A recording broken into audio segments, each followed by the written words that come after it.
Mereka panik karena baru pertama kali mereka menyusuri hutan lewat sungai. Setelah arus sudah agak reda, barulah mereka menepi. Berniat ingin pergi dari hiruk-pikuk perkotaan, di sini ia mendapat teman baru yaitu Markus dan Kevin. Yoshi benar-benar menikmati momen ini karena suasana seperti inilah yang selama ini ia cari. Hingga Yoshi kembali bertemu dengan orang baru yaitu penjelajah hutan dan ia ingin mengajak Yoshi untuk masuk ke dalam hutan dan mencari suku dengan kehidupan yang unik di dalam sana. Keesokan harinya mereka pun langsung pergi ke pintu masuk menuju hutan Amazon. Carl yang sudah berpengalaman menjadi pemimpin petualangan mereka. Di antara mereka berempat, hanya Carl yang sudah punya pengalaman menjelajah hutan. Yoshi dan dua orang temannya pun panik karena mereka kehilangan jejak Carl. Apalagi mereka seperti mendengar suara hewan buas. Ternyata itu adalah seorang pengembala dan akhirnya mereka mendapat petunjuk kemana arah desa suku pedalaman yang sedang mereka cari. Dan akhirnya mereka bertemu kembali dengan Carl dan sampai di sana. Para bapak-bapak yang sangat kota banget ini pun kagum melihat kehidupan orang pedalaman di hutan. Namun mereka tidak akan berlama-lama di desa ini. Setelah singgah semalam, mereka pun akan pulang.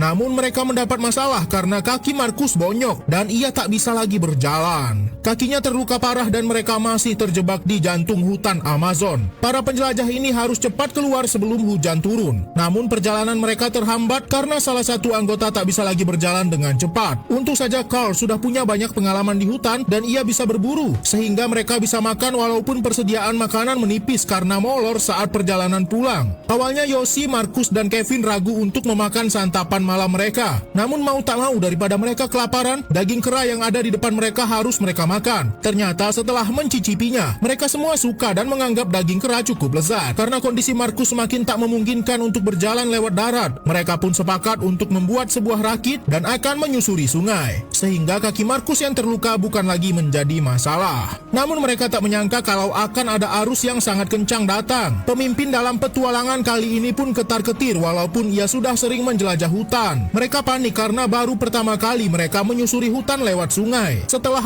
arus sudah agak reda, barulah mereka menepi. Setelah insiden tadi, Carl yang merupakan pemimpin di sini memutuskan untuk tidak akan lagi mau melewati sungai. Kini tiga sekawan ini pun mulai kena mental karena ini baru pertama kali mereka menjelajah hutan dan malah jadi begini. Setelah mereka berdiskusi, akhirnya mereka memutuskan untuk berpisah. Carl dan Markus akan memilih lewat hutan saja. Lalu Yoshi dan Kevin akan melewati sungai. Awalnya semua berjalan lancar bagi Kevin dan Yoshi. Namun lagi-lagi arus deras tiba-tiba datang. Dua penjelajah ini pun sangat panik karena arus sungai semakin deras dan rakit mereka tidak bisa dikendalikan. Sekuat apapun mereka mendayung tetap saja percuma sampai akhirnya mereka menghantam sebuah batu.